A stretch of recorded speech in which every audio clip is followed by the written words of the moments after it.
following is a production of DallasCowboys.com and the Dallas Cowboys Football Club. How about them Cowboys?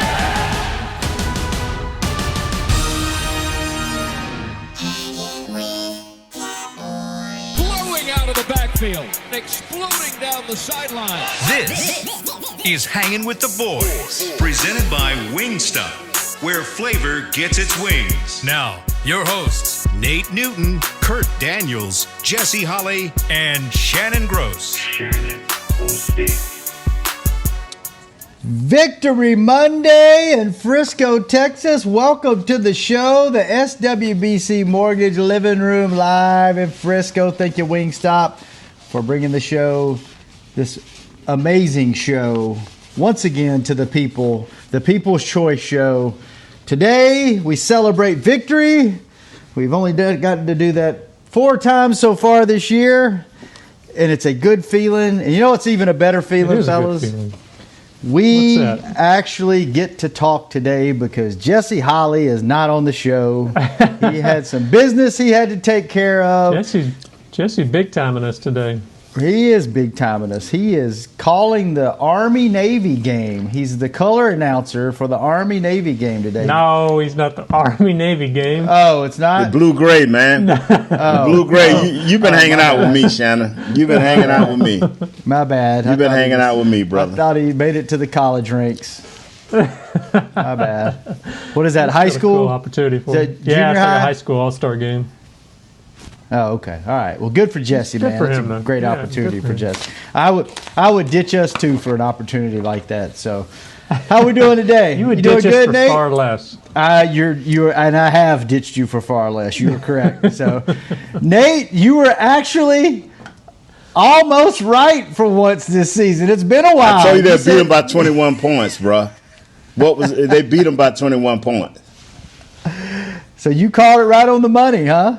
Yes, sir, man. I called your mom. I called Miss Gross, and she said, "Hey, Nate, it's about 21 points."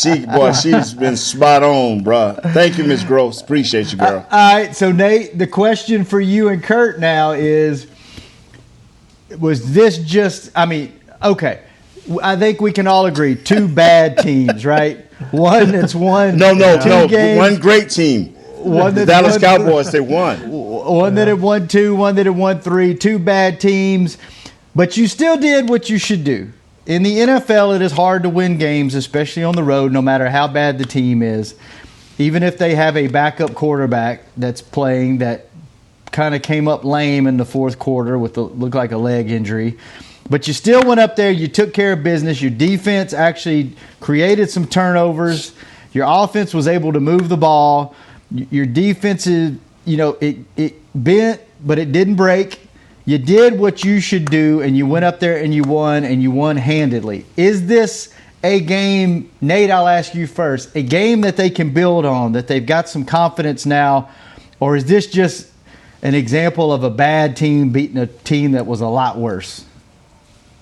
Well, both, Shannon. I mean, they're not great teams, but whenever you can get these young guys, man, and your veteran guys to see how things are being ran, and they had some success with those turnovers, and that's what really got this team going. Those early three possessions, 3 turnovers, and so this team got excited.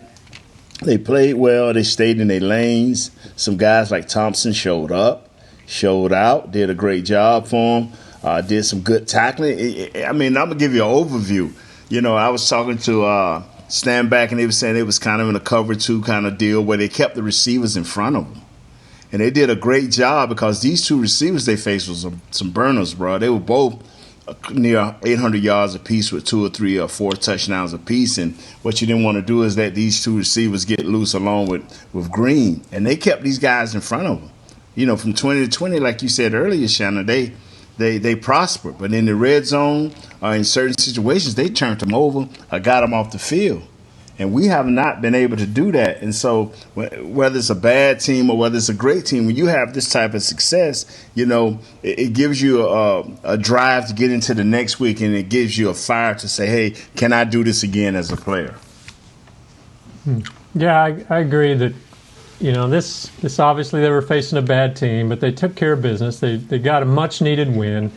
And so, yeah, hopefully it's something they can build on. They're obviously still a long ways away from being any type of contender. But in this season has been such a frustrating one, such an up and down, mostly down. The last few weeks in particular have been really tough. To get a taste of victory is just something this team really needed. And you hope, I think the goal, Mike McCarthy said his goal going forward is just to win these last 4 games and really build some momentum towards next year. And so this is a start. This is what you needed. This gives the club, the locker room, some good vibes and some positivity and something to build on going forward. So you just hope that, they can continue to keep it rolling. The rest of their schedule is all, there's no real powerhouses on it. So this is an opportunity for them to actually build some momentum and kind of take care of business and get where they need to be. So hopefully this is the start of something at least. Your starting quarterback, man, was 17 or 23 or something like that, 185 yards and 2 touchdowns, no interceptions. He went into his old home front, man, and and he was bigger than the team itself. He was bigger than Cincinnati. Hey, introducing the Red Rifle or whatever they call him. Hey, wow, we got our old guy back. Hey, we got rid of him, but we love him. And here's the Dallas Cowboys to come get 3 turnovers in the first half in the first 3 series. Hey, this kid had fun yesterday. He threw that ball. Did you see that when he threw in the end zone to Amari when nobody else could get it? He's finding his groove. This is the guy that me and Shannon bragged on, which we both turned on him doing this, a few weeks ago. But this is the guy we bragged on. Is it not, guys? Is it not, Kurt, the guy we bragged on? Oh yeah. We expected him to come in and be a solid backup. But that first game against Washington was kind of a disaster, and he struggled a little bit. But I think you're right. The offense is finding a little something. The offensive line is holding their own. Obviously the talent at the skill positions is there. They just needed to give him the balls, and Dalton is kind of finding that groove now. He's finding what he needs to do. He's getting it to the right people, and he's not making mistakes. At least he didn't yesterday. He didn't pass for a lot of yards, only about 185 or something like that. But short no fields. Turnovers. Short fields. Shannon, I'm gonna tell you what's so amazing is to a guy like me who's been a part of 1-15, who's been a part of 3-13. You don't know how sweet a victory is. You as a fan, y'all do know as fans, because we as guys and girls that are Cowboy followers, we are so arrogant, so we can find victory in defeat, and so. Right. Everybody, for so many weeks now, we've been sticking it to us. And now the first thing they'll say is what Shannon said and what I've said and you said, Kurt, hey, that Cincinnati team is not a very good team. And then the arrogant Cowboy fans say, well, that's why we stomped them. That's why we beat them 30-7. That's why our defense took, we so arrogant, in which we're going to stay that way, thanks to Mr. Jones, we're being a top 5 franchise in the world. So that's who we are. I think you meant to say, Nate, Cowboys fans can find defeat in victory. You said victory and defeat. Excuse me. Thank you. Thank you. It's about like the Army-Navy game. The blue-gray game. I have never seen a fan base that will take a win and just destroy it and be like, but, we won, but, we did this, but, That's to each other. I feel you. We'll do that to each other, but to other teams, we do not do that. Yeah. Hey, and in my 2 cents, I think you got to make signing Andy Dalton a priority in the offseason. Like if this defense would have been a decent defense, you would hands down be winning this division with Andy Dalton as a backup. I think, for far too long, I don't know if the Cowboys have put a big emphasis on the backup quarterback position, unless someone's going to go out and sign Andy to a starting role somewhere. He is a guy that can come in and has proved that he can run this offense. They can move the ball. They're figuring out ways to scheme it up to where he's not holding the ball too long. Like you said, Nate, I think he's finding a groove, and I would make that a priority in the offseason where you get this guy back. Now, for the right price, obviously, like you don't want to pay him too much money, but I think he has turned into and is what Nate – now, obviously, I think me and Nate maybe overvalued him a little bit as to where we didn't think it was going to be a huge drop-off with Dak. I think Dak grown that much in the offseason that I didn't, for one, realize how much better he was than he was last year. And he finally was able to show, hey, I can put this team on my back.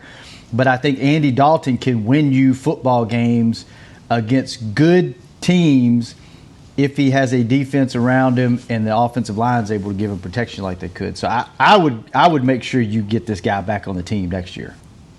Well, see, at this point in time, great comments, Shannon. Great comments, man. I'm not going against you, but and I hate to say this, a veteran guy, but that is so far down the list of what this Cowboys team be. But that is a great thought, Shannon. That is a great thought. I mean, I'm with you. If we can, and see what you're saying is predicated. What is he? 26 predicated on how quick we can get Dak signed. That's what you're predicating this on. How quick we can get him signed. But what's amazing, man, is the fact that you are a Cowboy fan just by what you just stated. You done went from not going to Mexico to signing the backup quarterback. I told you can find victory out of defeat. And well, how did I say it, Shannon? You can find defeat and victory. Victory, yeah. I agree, Shannon. It's not a bad idea. It'd be nice to have him. And you got to think the starting quarterback market isn't going to be huge out there for him. I mean, he's obviously a proven veteran, but I mean, there's just not many openings. And so with his ties to Dallas already, his family being from here, you hope there's an opportunity to maybe get him back without breaking the bank. You're not going to be able to pay him a whole lot. So Whatchamacallit got mad at me yesterday, y'all. Kyle Yeomans, is that how you pronounce his name? Yeah. He got very mad at me because we was doing a post-game show, and I was like, what is this here? Is this something to do with TCU or something like this? Him and his wife was doing. I said, is that a TC? No, that's I love you. You should know that I love you. And why did he get mad? Because I didn't know what this here mean, man. Did you know what it mean, Kurt? I mean, yeah. I didn't know what it mean until the kid was like on the show on the post game show saying, yeah, that's our way of saying we love each other. And I'm like, oh, what is that? A TCU horn frog throw or something? I didn't know. And Kyle got upset. I'll tell you what, you should know. Come on, bro. I've been married for 80 years. I love my wife, and all I do is say, I love you, baby. You don't throw no peace signs up. Nate, so that's I love you. That is hang loose. That is okay, all right. Hook 'em, or what Kurt does when he goes to rock shows. That's the devil horn where you bang your head. And then there's a couple other ones I could show you that we'll do off the air. That I'll let you know. Okay. Well, what is this when you got a mug and you do this? Cheers to the Frosties. All right. Man. Now that Jesse's not here, we can actually take our breaks on time. So let's take our first break, and we will run some commercials. And when we come back, we'll talk some more football on Hanging with the Boys. Is your family a Cowboys family? Have you taken holiday photos at the Star? Was your wedding theme blue and silver? Have you convinced your kids them is spelled with a D? If so, every game day feels like a vacation to you, so treat it like one. Whether you're traveling to the game or watching from your favorite vacation spot, book a place to stay on Hotels.com. Proud partner of the Dallas Cowboys. Just like all of you, we at SeatGeek can't wait until we're back in the stands at full strength cheering on the Cowboys and singing along to our favorite songs again. We're using this time to make discovering, buying, and selling tickets to events in Dallas easier. Plus, every ticket purchased on SeatGeek is protected by our buyer guarantee, which means you'll get your money back or better if your event is canceled. Guaranteed. Download the SeatGeek app today, and when the time is right, let's go. SeatGeek. Grab some OtterBox gear and get ready for Hanging with the Boys. From rugged venture coolers to tough as nails elevation tumblers, we've got what you need to keep your game day drinks frosty and your football feast ice cold. And with cases, screen protectors, and power accessories, you can defend your phone and stay connected to every play. Gear up at OtterBox.com and amp up the fun of every Cowboys game. That's OtterBox.com. Dear, it's 1908. Don't you think we should get electricity? And stop using candles to see at night. It's just electricity lights up the room fast. It's more reliable than candles blowing out, and people seem to love it nationwide. Well, candles are... Dear, did you just run into the wall? Nope. May I have a new candle, please? Historically, switching to new technology is a no-brainer. Today, it's AT&T 5G. Fast, reliable, secure, and nationwide. Switch to AT&T 5G. It's not complicated. 5G requires compatible plan. May not be in your area. See att.com/5G for you for details. Back to Hangin' with the Boys. Welcome back. If you're watching the game in old basketball shorts or baggy sweats, that's for amateurs. If you want to relax like a pro, upgrade to the comfort of Tommy John Loungewear. It looks awesome and feels even better. It's got pockets for snacks and is machine washable for any unpredictable nacho cheese spills.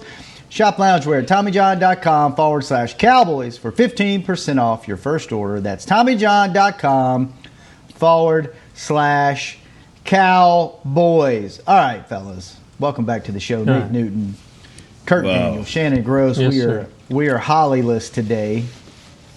Jesse will be back tomorrow. He is commentating, doing color for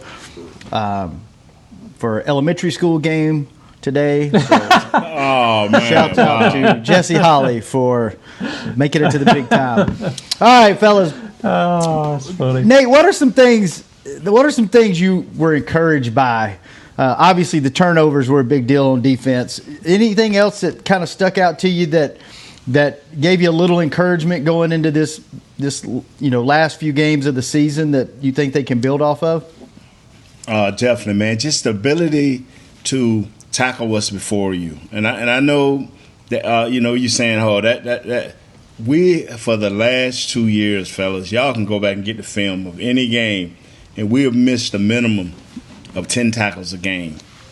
And you can tackle on anywhere from 3 to 10 yards extra on those plays. And when you got 70 yards of missed tackles, those are first downs. Those are virtually first downs, turning into big plays. So they tackled, I thought, well. I'm talking about our secondary. Our linebackers, they were okay. Our down linemen, they kind of filled the gaps when needed be. Remember the little butt fumble? Well, you had two guys on each side of that tackle he ran into, that guard he ran into, or that player he ran into. He couldn't go anywhere because these guys filled the gap. And when you see that, good things happen. That was going to be for a loss. How many times have we thrown guys for a loss? And then I'm going to tell you what really got me keyed up and ready to go, and I pray this guy can keep going, is number 90. D-Law came to play yesterday. Oh, man. He is all over the place, man. Antoine Woods, is coming to play. I wish, and I know probably people are like, Big Newton don't want you to play a lot, but if Antoine Wood can be around 30, 35 plays at most a game to maximize him, I think that would be best. But I liked how our secondary came up and made tackles. Darren Thompson came up and striking pretty good. So I like that, man. And you got to build on it. You got to be happy for yourself as an individual and as a team. It's kind of funny. Antoine ain't afraid to jump in the air, is he? He had a couple I was going to say, he was flying around, literally flying around last night, yesterday. Were you guys worried at all that because in the first half, the defense really, Cincinnati was moving on them.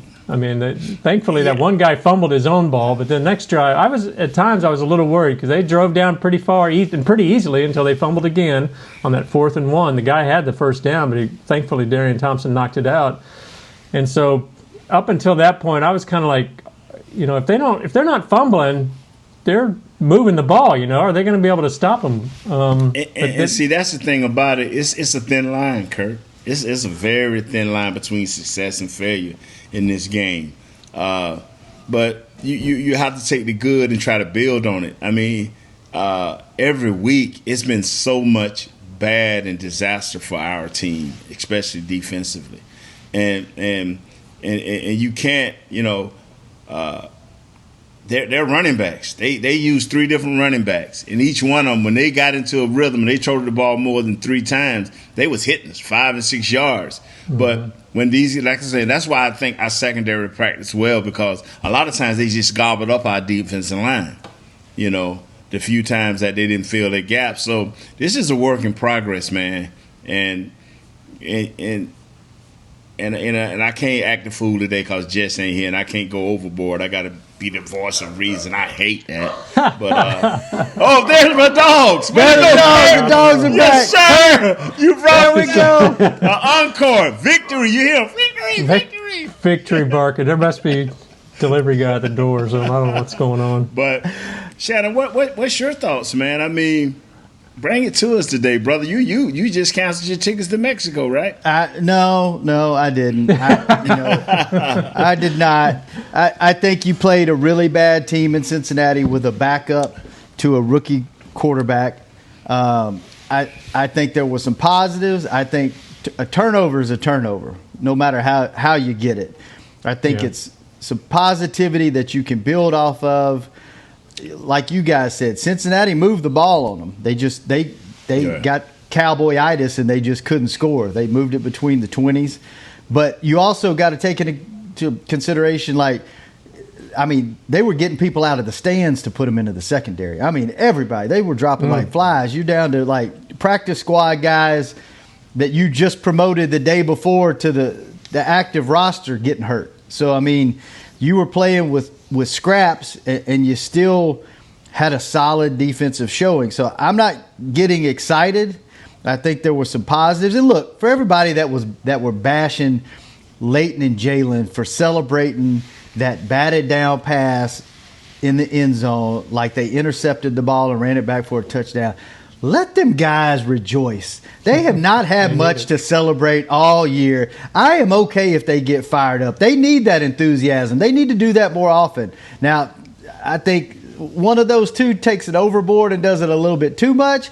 But if they want to get excited about making a play, let them guys have some fun, man. But I think there were a lot of positives. I think that the offense moving the ball was a big positive for me. I don't. It looks like they balanced the running attack with, I think, Kurt, you sent the stat that Zeke ran the ball 12 times for 4 yards a carry, and Pollard ran it for 11 times at 3.5 a carry. Zeke was, dealing with the calf ailment, and they both also had 2 catches. But I love the way Amari looked. Amari looked like one of the top 3 receivers in the league. Andy Dalton missed him, on that one play. He didn't see him wide open. And he owes him one. He does owe him one. Yeah, they said they talked about it in the locker room right before they came out for interviews. But I think there were a lot of positives, man. I am optimistically cautious going into this next game. I don't think they've turned it completely around, but hopefully some of these younger guys and some of these guys that haven't got playing time before got some reps. They got them on the field. I was going to ask you guys that. They moved Tyrone Crawford around, and Rondell Carter got his first snaps in the NFL. Are they trying different combinations to see what they have in game-type situations, or are they just doing that from lack of personnel? It could be a little bit of both, but anytime you can get guys live reps, it's a positive, especially in a win. In a winning type way, makes that guy work harder. Before I forget off the air, man, Coach Philman, man, you the coach of the year. I mean, you the coach of the year, bro. You didn't even get out of training camp with your starters, and you've been trying to fill in and make things right and help these guys be the best they can be, man. And I hope we don't lose a few of these guys to trades or to free agency, man, because you got some depth. You have some depth now, some tremendous depth. What makes an offensive line coach a good coach? Because I think that's one of the positions that, from a coaching standpoint, it's hard to tell what the coach does, because you just think of offensive and defensive linemen as you set up and you block what's in front of you, right. Or on defense you go get the quarterback or you stay in your gap. Right. Like, what makes a offensive line coach a good coach? being able to reach out, and his teaching skills has to be phenomenal, because you're working with 5 guys trying to have them on one page. So your teaching skills have to be phenomenal, and you have to be very, very consistent. You can't be a bad person one moment, a screamer one moment, then the calmest person in the world, even though all those things you'll go through in a season. But you got to be the most consistent person, and your beliefs and your techniques have to be the greatest. In your player's mind, your system and your techniques have to be the greatest, because you got to get 5 guys to believe to hook up in this way. And how you teach that and how you get that across is more important. And then the ability to adjust in games.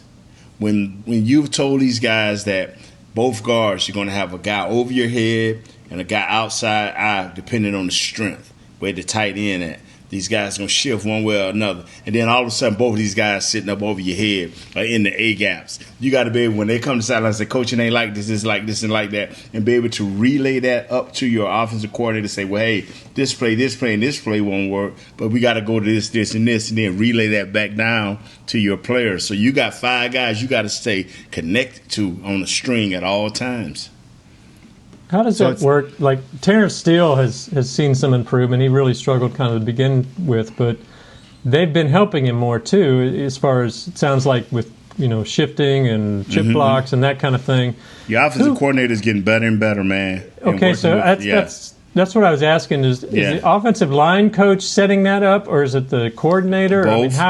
Okay. Yes, sir. Both. I mean, you truly. When you lose your starting quarterback and you lose a couple of offensive linemen that are all pro or maybe future Hall of Famers, you got a shot at the Hall of Fame, stuff like that, your level, the way the Cowboys have messed, and I ain't saying messed up because at the time we thought it was great, but when this guy's making $15 million a year and this guy making $750 a year, that talent is like that too. So now you drop from $15 million or $12 million a year down to a guy that's making $750. You know he's not that good. Well, this offensive line coach got to figure that out and relay this to say, hey, man, we can't do this. We can't leave this guy by himself at the beginning of a game. It's all about confidence. Don't leave him naked at the beginning of the game against the Cleveland great defensive end. You can't do that. He's going to get – what happened to this kid was you left him naked, and you shouldn't have done that the first 15 to 20 to 30 plays. You should have always had some type of blanket. And people say, well, it's the game. He's got to learn. No, sir. He's got to learn to get your quarterback killed. No, that ain't the way you do it. You protect quarterback one first. You get what I'm saying? And then as the game go on and he get a rhythm and he get a feel for what this guy doing to him from what he's seen on the film, then you give him something by itself. But I think Coach Philman and especially Kellen Moore has gotten better. And maybe Coach McCarthy stepped in and helped him, but he's called the games better against good defenses and not so good defenses. He's called the game better the last, I think, 3 out of the 4 games or 4 out of the 5 games. He's done a better job, and the offensive line has done better. And another thing while we on it, Kurt, I think we should have started the rookie. They say he's back, Biotish. I think we should have started him. Think so? Yeah, because he did nothing wrong to lose the job. You gave it to him, and I understand Looney's a veteran, he's savvy, but if you got a guy that's acclimated to the game now playing, because that's who you'll start next year, I hope. Yeah, I guess I thought maybe they didn't start him just because Martin wasn't in there, and so they didn't want all those young guys in a row, Oh man, come on! This was Cincinnati, man. I mean, I ain't trying to downplay Cincinnati, but you know what I'm saying. Yeah. I mean, I just believe this right here, and Coach Johnson taught us this: if the old guy and the young guy are equal, what do you got to lose? Yeah, that's true. Go ahead, Shane. No, go ahead, Kurt. Well, I was just going to. Shannon had mentioned earlier about how Zeke and Zeke and Pollard had shared carries.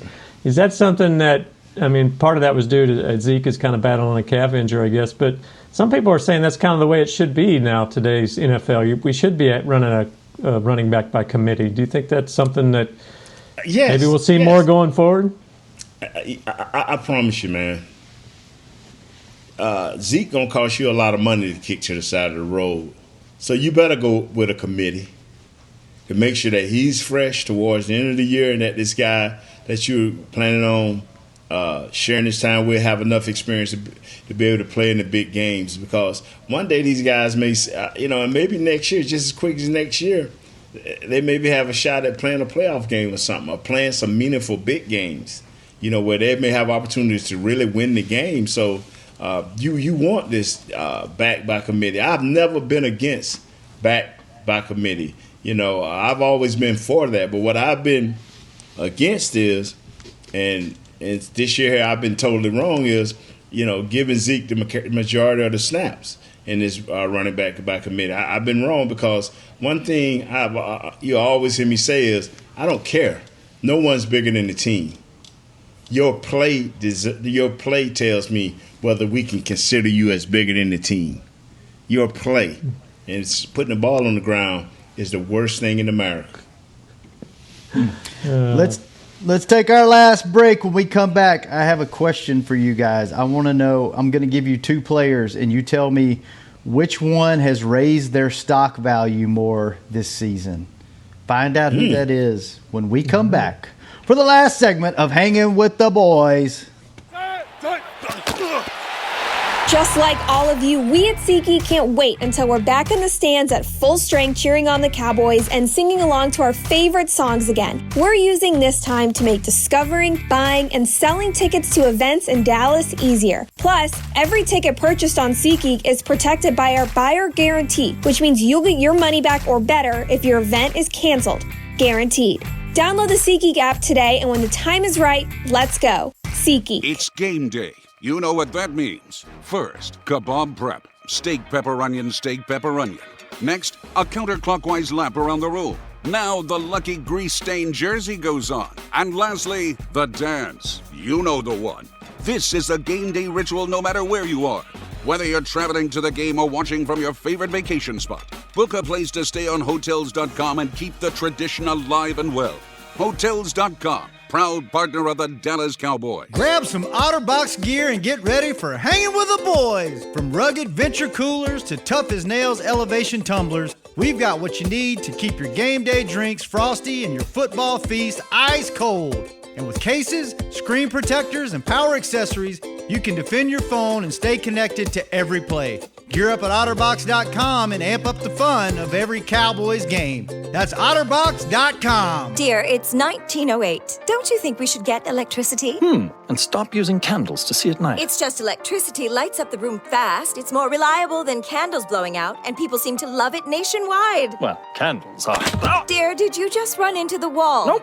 May I have a new candle, please? Historically, switching to new technology is a no-brainer. Today, it's AT&T 5G. Fast, reliable, secure, and nationwide. Switch to AT&T 5G. It's not complicated. 5G requires compatible plan. May not be in your area. See att.com/5G for you for details. Back to Hanging with the Boys. We are back and we're talking soundtrack talk here on Hanging with the Boys in the break. What is tweet us with your favorite soundtrack? And we got Chris yelling at us. Get back on track here. I know. That's one thing about Chris Bean. He steps up when he have to. Yeah, he does. Get back where you do what you're supposed to do. He will yell at you in a heartbeat. I am trying to find the live reads because when I was looking for soundtracks, I lost them. Here we go. Hey, don't miss your chance to see the Cowboys this Sunday when they take on the San Francisco 49ers at AT&T Stadium. A limited number of tickets are on sale now. Get yours today at DallasCowboys.com/tickets. Okay, question I posed before the break but didn't tell you who I was going to throw in there. Yes, who sir. do you think raised their stock more this season? Obviously, Tony Pollard, we've been screaming for him to get on the field more. I think he almost messed it up at the beginning of the year with mishandling a couple of kickoffs. Wasn't doing real great in the blocking department, but I think he's become a pretty darn good blitz pickup guy and contributing to the blocking in the run game. Him or Dalton Schultz, he became, with his reception totals yesterday, only the 4th tight end in team history to post 50 or more receptions in a season. These are some nice names, joining Jason Witten, Jay Novacek, and Doug Cosby. That's some pretty darn good company right there. I think we all had super high hopes for him. Well, Blake Jarwin, obviously, so, going down before the season started. I think we feel really good about the tight end position with both of those guys. And Dalton Schultz looked really good in preseason, and then right out of the gate, I think he kind of almost messed it up too, but he's gotten it back on track, and he's become a very reliable target, this season. Whose stock value raised more, Tony Pollard or Dalton Schultz so far this season? Well, I think Dalton Schultz, just because we really had no idea who he was or what he could do. I think with Pollard, we kind of knew the talent was there. We knew it was more about opportunities. And so you're right, he did kind of have some miscues at the start of the season that kind of left you wondering some, but I think he's really come on strong, and we're seeing the type of player that we knew was there, I guess. I really thought his touchdown, not a touchdown, but his kickoff return at the start of the second half, I think that was kind of the turning point of the game because, the Bengals had scored right before the half. They had a little momentum going. Like we had said earlier, the Cowboys really weren't slowing them down that much. They'd just been able to have some turnovers. But when Pollard came out and returned that kickoff, it really brought a spark and kind of changed everything back their way. Getting back to Schultz, though, who would have thought this? We thought he would be lucky to hardly be on the field. He'd be the second-string tight end, and, we just didn't know anything about him. But he's really showed what he can do, and it's kind of exciting. If we can get Jarwin back healthy, maybe they'll finally have that 1-2 tight end punch they've been talking about for years. They should have 2 quality guys that can catch the ball. So for me, it's Schultz just because he kind of came out of nowhere in some ways. What about you, Nate? I'm with you, man. You can give it to either one of them. Just a great job of, and once again, you got to get Coach Pete. His hats off to him and running back. And I don't know the tight ends coach name, but nice job. Real nice job. And one thing, Kellen Moore. See, this is what we lacked last year and several years before. Kellen Moore, I'm throwing you the ball, bro. You might as well get ready to run your routes and catch it. Because if you come open, and see, it's all about repetition and being able to play. Kellen Moore is not going to stop running his offense. One thing I've loved about him is he's adjusted it as we went on, as he's gained experience. But I think y'all both will agree, young men, that he's not stopped running that ball and throwing that ball around. And if you become open, he expects for you to catch it. And when a receiver knows that, tight end wise, running back wise, they're going to do their job. They're going to do their best to get open to make this representable to the quarterback. True. Yeah. What about you, Shannon? I want to say Tony Pollard just because I've been beating that drum since his rookie year. And I think with the value that he adds, special teams is exciting now. It's been a long time since you've been able to have the possibility of somebody breaking a play. And with CD on punt returns, with Pollard on kick returns now, I think there's a real possibility every time they touch the ball that you can get one of those 60-yard returns, or you can get somebody that has the capability of taking one to the house. So I really want to say Pollard, but I think Dalton Schultz, we all thought he was just a blocking tight end. That was all he was ever going to be.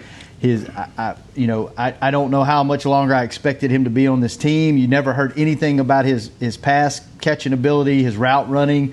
So, like you said, Kurt, completely out of left field that he has been able to turn in this type of performance as far as receiving, and got some pretty darn good hands, man. He snags a lot of stuff that comes at him. So, and he's able to turn it upfield and get some yards after the catch, too. So I'm going to go with Schultz. I love Pollard, but I'm going to go with Schultz.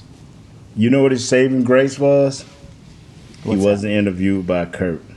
Nah. You are correct. You are correct. Do you think that Schultz has been? Do you think he's provided what you expected from Jarwin, or has he been better? Has he been worse? I mean, how do you? I expected this from Jarwin, and I expected better. I thought as the season went on, especially after if he'd have been there and Dak would have got hurt, oh my God, him and the Red Rifle boy getting down that seam, and as strong as his arm is, and as accurate as he's been these last few games, it'd have been nice. Yeah. I mean, Blake's sweet, man.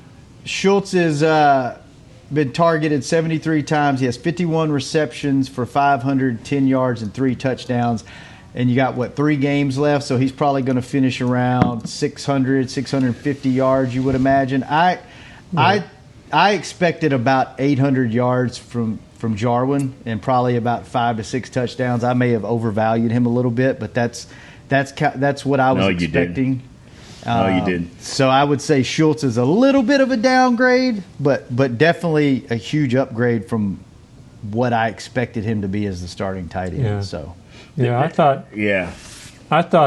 I think he's where Jarwin probably would. I mean, if you could get, 60 catches, 600 yards from Jarwin, I think that would have been expected given the other talent. Now, 2 things. One, if Prescott had been healthy the whole year, you might have seen better numbers from Schultz. I do think that Jarwin probably would have had an opportunity. I don't know, maybe better in the red zone, more touchdowns, but overall, you can't complain at all. I mean, Schultz has been huge find.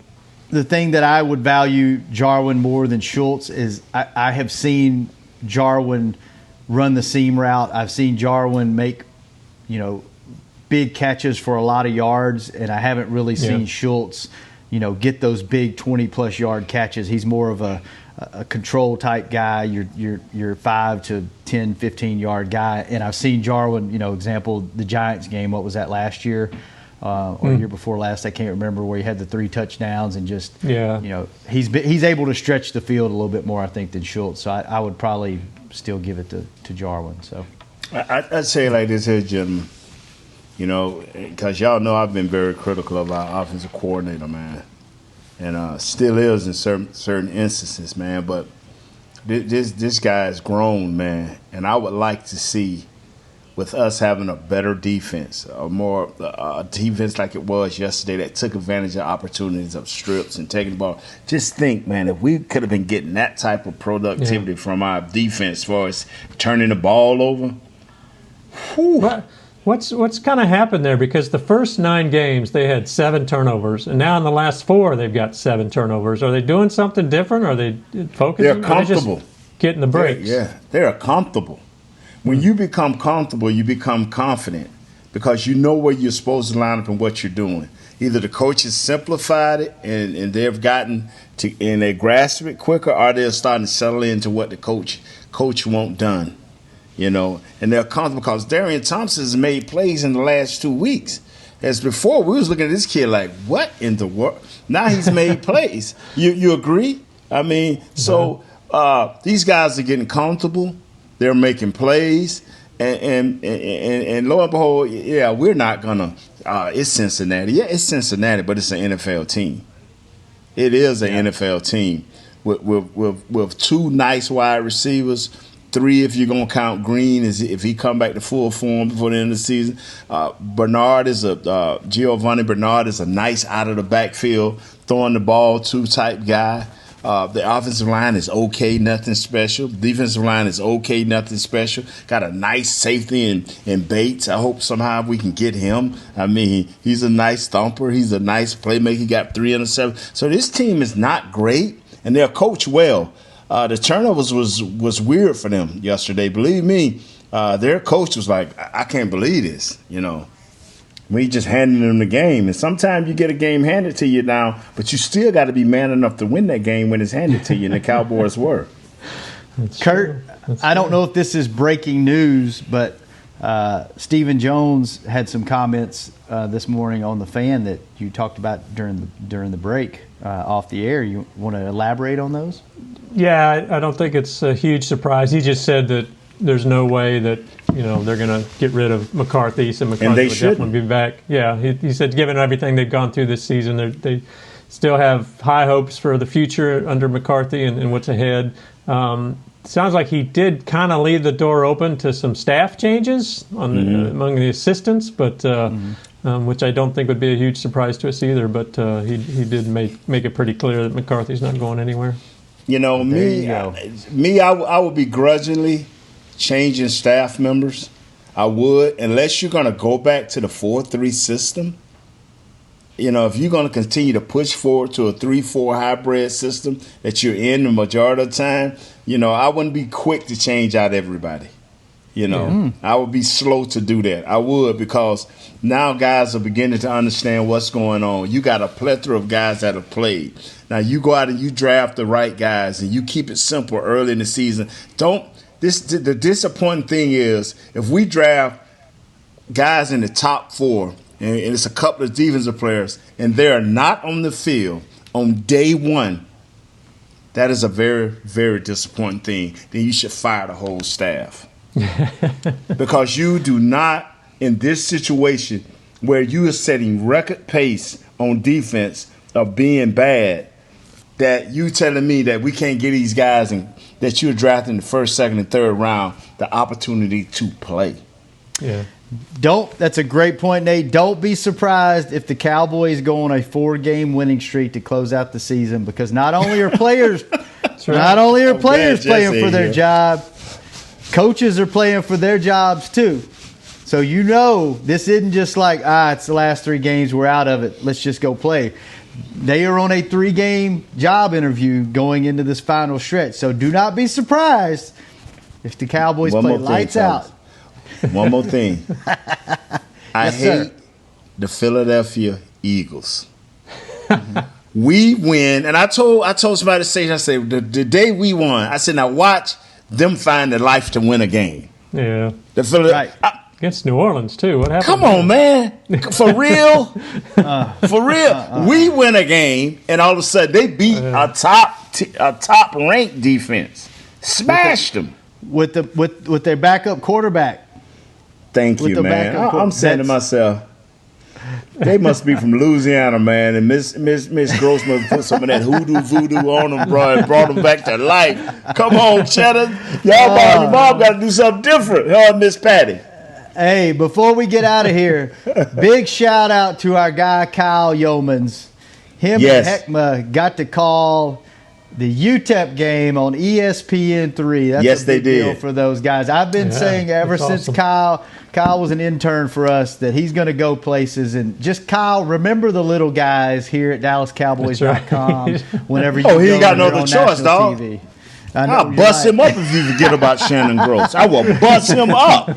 Good job, Kyle. Congratulations, man. Good job. So, fellas, it's been fun to actually talk on the show and not have to just pull the reins back on Jesse. But I do miss Jesse. The show is better with Jesse. Hurry back, Jesse, where I can start back having fun. I hate to think every day. I hate to have to think.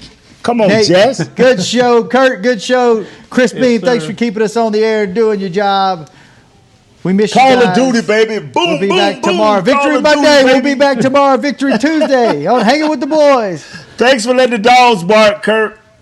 Y'all